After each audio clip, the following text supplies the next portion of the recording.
Mabuhay Philippines! For today's video, may i-share ako sa inyo. Ito pala ang Asian Pigeon Wings or Butterfly Pea. Base sa aking pagre-research, ito daw ay may kamanghamanghang nutritional, at ito daw ay malaki ang maitutulong para sa kalusugan ng tao lalo na ito ay caffeine-free.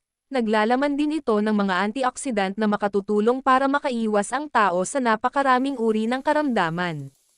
Pero bago kayo uminom nito, dapat alamin nyo muna kung ito ay pwede sa inyo. Lalo na kung kayo ay buntis. Mahalagang alamin nyo muna bago kayo uminom nito.